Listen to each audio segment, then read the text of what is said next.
ba si Sir Sunny? Okay. Well, itong gamit ko, ito, is called a power riser. Okay?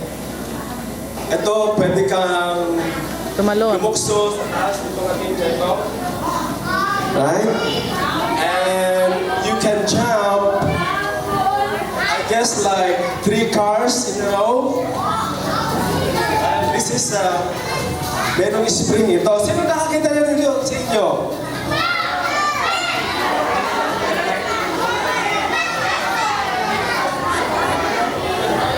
Okay. Gaya na sinabi ko, pwede kang lumukso dito ng napakataas. You can dunk, sa pag-play ng basketball. Pero, hindi yung totoo na kaya kong gawin yun. Yung mga mas bata pa sa akin, yun lang ang makagawa nun. Hindi ko pa nagawa yun. Alright? So, I'm not